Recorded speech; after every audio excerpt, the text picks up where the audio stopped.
तीनों के नाम मैंने बताए हैं, सुलेमान उर्फे फैजल जट, अफगान और जिब्रान। मान्यवर, वो तो एक आशंका थी कि यही लोगों ने घटना की है, मगर मैं बाद में एनआईए की जांच पर आता हूं, एनआईए ने पहले से ही इनको जिन्होंने आसरा लिया था वो लोगों को गिरफ्तार कर रखा था, उनको खाना पहुंचाने वाले लोगों को अपने कब्जे में रखा था। तो जब आतंकवादियों के शव श्रीनगर आए, इनसे पहचान कराई गई, 4 लोगों ने पहचान लिया, यही 3 लोग थे जिन्होंने पहलगांव में आतंकी घटना को। मगर हमने इस पर भी भरोसा नहीं किया मान्यवर, कोई जल्दबाजी नहीं की। हमने जो आतंकी घटना स्थान से कारतूस मिले थे, वो कारतूस का एफएसएल रिपोर्ट पहले से करा कर रखा था और चंडीगढ़ सेंट्रल एफएसएल के अंदर बैलिस्टिक रिपोर्ट के आधार पर उनका रिपोर्ट तैयार था। जब ये कल आतंकवादी मारे गए, इनकी 3 राइफलें पकड़ी गई, एक M9 अमेरिकन राइफल थी और 2 AK-47 राइफल थी। जो कारतूस मिले थे वो भी M9 और AK-47 के भी थे, मगर हमने इससे भी संतोष नहीं माना। ये राइफलों को एक विशिष्ट विमान के द्वारा कल रात को 12 बजे चंडीगढ़ पहुंचा गया और पूरी रात फायरिंग कर इसके भी खाली खोखे जनरेट किए गए, 2 खोखों का मिलान किया गया, राइफल की नाली और निकले हुए खोखों का भी मिलान हो गया। तब ये तय हो गया कि इन्हीं 3 राइफलों से हमारे निर्दोष नागरिक मारे गए। और मान्यवर, आज मैं सदन को बताते हुए बहुत खुश हूं, मोदी जी ने ऑपरेशन सिंदूर कर आतंकवादियों को जिन्होंने आतंकवादियों को भेजा था, उनके आकाओं को जमीन में मिलाने का काम किया था। सेना और सीआरपीएफ ने वो आतंकवादियों को भी समाप्त कर दिया। और मान्यवर,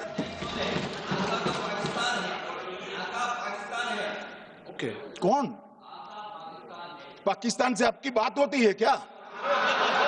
अरे बैठ जाओ भाई।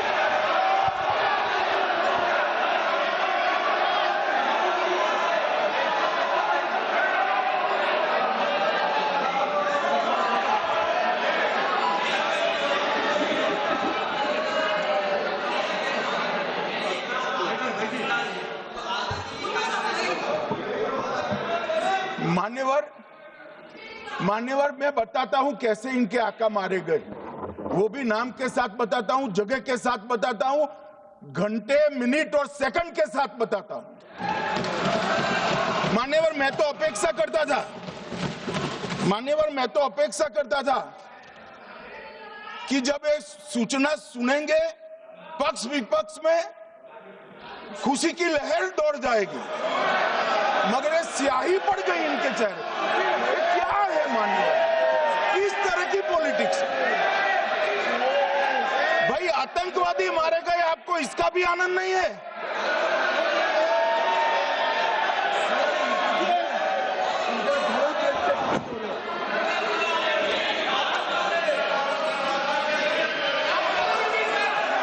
अखिलेश जी बैठ जाइए, मेरा पूरा जवाब सुनिए, आपका सब जवाब आ जाएगा।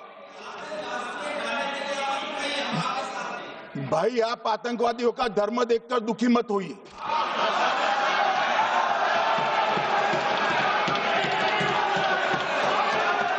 अखिलेश बैठ जाइए यार।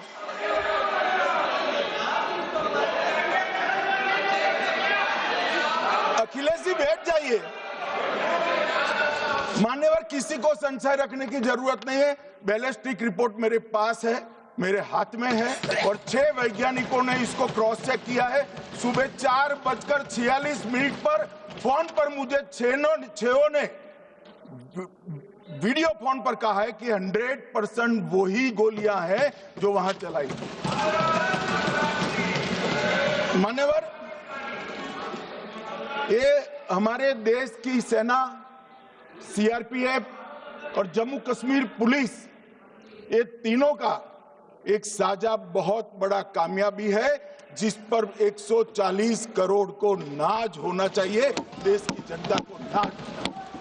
मान्यवर, मैं तो गया था वहां पर जब ये घटना हुई। दूसरे दिन इनके परिजनों को मिला था। 6 दिन की शादी वाली बच्ची विधवा होकर मेरे सामने खड़ी थी।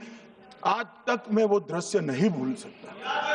मगर आज सारे परिजनों को मैं कहना चाहता हूं कि मोदी जी ने ऑपरेशन सिंदूर से भेजने वालों को भी मारा और हमारे सुरक्षा बलों ने जिनको भेजा था उनको भी मारा, और एक ऐसा सबक सिखाया है कि आने वाले कई दिनों तक कोई ऐसी हिम्मत नहीं कर पाएगा।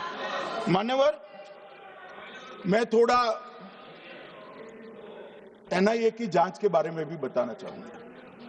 मान्यवर, जिस दिन लश्कर-ए-तोयबा ने और इसके आउटफिट TRF ने इसकी जिम्मेदारी ली, उसी दिन हमने तय कर लिया था कि ये जांच एनआईए को सौंप दी जाएगी, क्योंकि एनआईए आतंक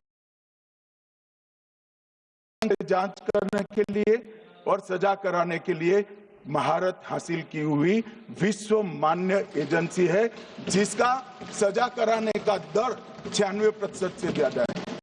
मान्यवर, हमने तुरंत ही इसकी जांच एनआईए को दे दी। हमने पूरी व्यवस्था की। सेना, BSF, CRPF और जम्मू कश्मीर पुलिस ने कि लोग देश छोड़कर भाग न जाए। और मान्यवर, इसकी जांच की शुरुआत हुई। एक थकाने वाली बहुत लंबी जांच हुई है। जांच के दौरान मृतक के परिजन जो साथ में थे, उनको सभी को चर्चा किए गया। पर्यटकों, खच्चर वालों, पोनी वालों, फोटोग्राफर, कर्मचारियों, विभिन्न दुकान में काम करने वाले लोगों, कुल मिलाकर 1055 लोगों की लंबी 3000 घंटे से ज्यादा पूछताछ इंफॉर्मेशन के लिए की गई और इस सबको वीडियो पर रिकॉर्ड कर दिया गया। और बाद में इसके आधार पर स्केच बनाया गया और ढूंढते 22/6/25 को एक बशीर की पहचान की गई और परवेज की पहचान की गई, जिन्होंने आतंकवादी घटना के अगले दिन आतंकवादियों को शरण दी थी। उनको अपने ढोक में रखा था। वो दोनों को गिरफ्तार कर लिया गया। अब वो हमारी कस्टडी में है। दोनों गिरफ्तार अपराधियों ने खुलासा किया कि 21/4/25 की रात को 8 बजे 3 आतंकवादी बेसरन से लगभग 2 किलोमीटर दूर स्थित परवेज ढोक में आए थे। आतंकवादियों के पास AK-47 और M9 कार्बाइन थी। जो 2 आतंकवादियों ने काली पोशाक पहनी थी और एक ने छद्म वेश किया था। खाना खाया, चाय पी और ढोक से निकलते वक्त कुछ खाना, नमक, मिर्च और मसाले लेकर वो चले गए। मान्यवर, उस वक्त हमने जिन खोखों को रिकवर किया था, इसको हमने चंडीगढ़ FSL में टेस्टिंग के लिए भेज दिया।